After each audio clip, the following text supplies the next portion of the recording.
I knew I wasn't into guys by the end of year 11, the start of sixth form. I never really thought of dating in school. The idea never appealed to me. Obviously in the past I've had boyfriends, but I've always seen them more as friends than partners. I never understood what my friends felt with their boyfriends. It just didn't feel right. It felt wrong. And I felt like the outsider. During the start of sixth form, I really started to click on I like girls. And the very thought scared me, because as far as I knew, I was the only person in our friendship group who felt like this. But then one day, a girl came out and she said proudly that she was a bisexual. And I remember feeling so jealous because she had the bravery to do something like that, and I couldn't. My voice held me back because I stuttered, because I slurred my words, and because I was afraid. So I talked to her over Facebook, and I told her I was confused, I was scared. And that night at the pub, she came up to me and told me that we should go outside for a bit. So we did. And we sat on the bench while she smoked and whilst I drank, and we talked for half an hour. And by the end of it, we ended up kissing. And I remember feeling happy. I just understood what my friends were talking about. But it also meant I was a lesbian. And the very thought revolted me. I was afraid of what lay ahead of me, being called harsh names and being tormented. Dyke, homo. I'd heard stories, seen people being publicly assaulted just for being gay, calling them sinners. I didn't want that. So I turned to religion, desperate to become normal. But what is normal? Months later, I knew I had to tell someone. I was keeping something secret that made me, and it was tearing me apart. It was who I was, and it was not going away. Lady Gaga helped me come out. She helped me open up and accept who I was. And if it wasn't for her, I probably have kept it a secret, even now. And I thank her nearly every day for doing so. The first person I came out to was my best friend at the time. And the way she reacted, I just knew I'd done the right thing. She hugged me and told me she didn't care. Just as long as I was happy, she was happy. That gave me the push to tell my family. Most of them. 4 years later, I'm proud to say I'm a lesbian. It's who I am. At the time, it was the toughest thing I've ever had to do, because I was risking losing my family and my friends just because I was different. But they accepted me, and I guess I was a lucky one. They told me to keep strong and ignore those who were against it.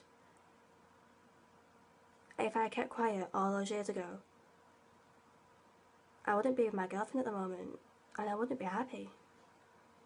And I wouldn't change that for the world.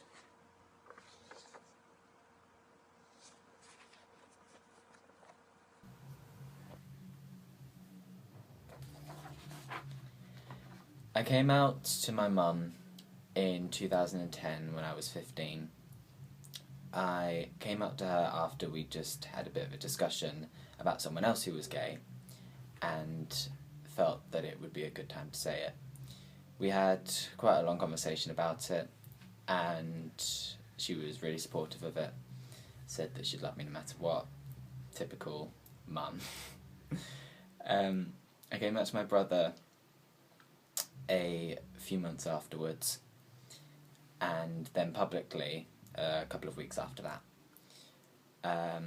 I came out on Facebook, and I don't regret that decision at all.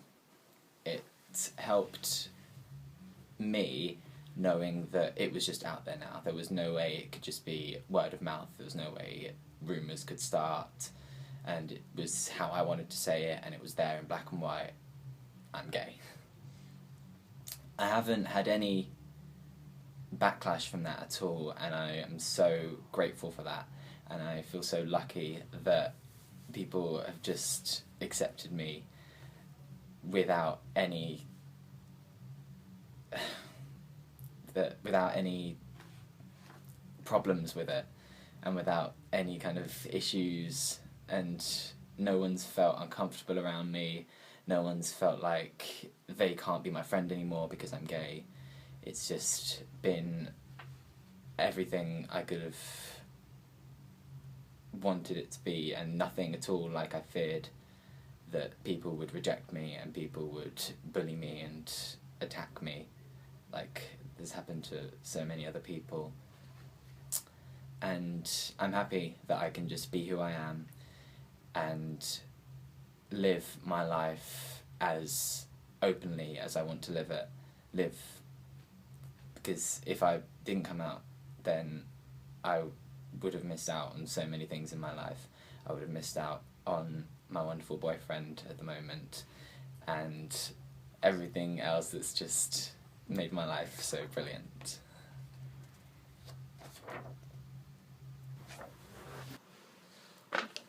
They'd taunt me long before they knew. They'd point and laugh at the two girls sat on their own, isolated and hurt. Dykes, fags, lesbos, the abuse rattling in my head as I tried to go to sleep at night. It gets tiring after a while, battling your demons. I soon began questioning who I was. What was my sexuality? Should I get in touch with my religion? All these questions burning through my mind. I spoke to a couple of my friends who were open and proud about their sexuality. I soon fell for one of my friends. I experimented and I kissed a few of my friends. I knew then and there that I was the black sheep of the family. I've had my fair share of relationships, mainly with guys, but the relationships I've had with girls have always been different. I mean, they've never lasted long. No relationship of mine does. Broken wiring. I knew I had to tell my parents. I needed to be open with them. And so with the help of some of my friends who were out, I did it. January 5th, 2012, I wrote my parents a letter. My heart cracking slightly as the words ran onto the paper. It was the only way I knew I could tell them. It's probably just a phase. Don't put anything on Facebook because of family. You'll grow out of it. My own flesh and blood. Unaccepting of who I was. I felt uneasy. I couldn't stomach who these people were. We'll love you no matter what. And yet the contradiction rang through and through. I tried to fight back against the rage, but it never worked. Day in and day out, never accepted for who I was. The words, just a constant droning in my head. The demons got harder to battle. Then, things slowly changed. I was able to be myself. I'd kid with my dad about how good looking the women were on TV. I was accepted. The hatred took a back seat. But the kids at school never stopped. You're just greedy. You can't have both. You have to choose one. You're a headfucker. You're a sinner. God hates fags. Nothing but hatred wherever I turned. I didn't feel comfortable in my broken and scarred skin. I started to think that maybe they were right. Maybe everyone was right all along. Maybe I wasn't who I said I was. What little love I had for myself disappeared. I'd fight my demons daily, not just when I slept. They became more powerful every time the kids spit their vile words towards me. I hurt. They never stopped. They teased some more, and I hurt myself. I was no longer happy with who I was. Oscar Wilde said once, to love oneself is the beginning of a lifelong romance. One day it clicked. If I wasn't able to accept who I was, how could I expect anyone else to accept me? I slowly accepted who I was. I loved myself again. My princess helped me through. She made the demons simmer. The darkness didn't scare me when I heard her voice. My princess, my best friend, Hayley. She's helped me through so much. I thank her and tell her every day how much I love her. The girl who first accepted me. I can't wait to meet her in person. I'm not sugarcoating it though. I still have my demons, but they're easier to control.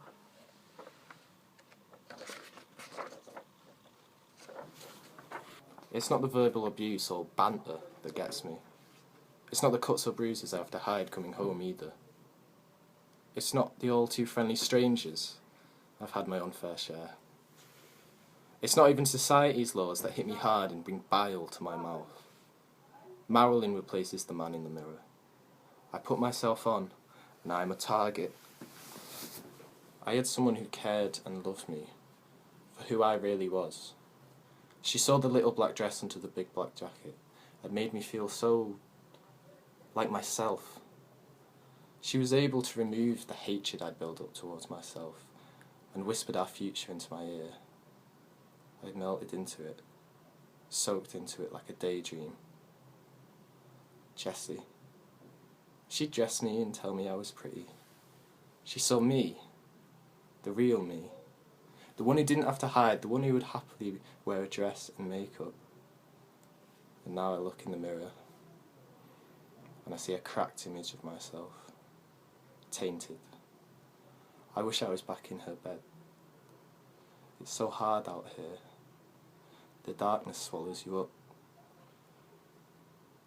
I peel myself off and wrap up in a strange man's clothes, adjust the mask I wear with a smile, and step outside. Oh, Jessie, I want to come back to heaven. It's cold down here.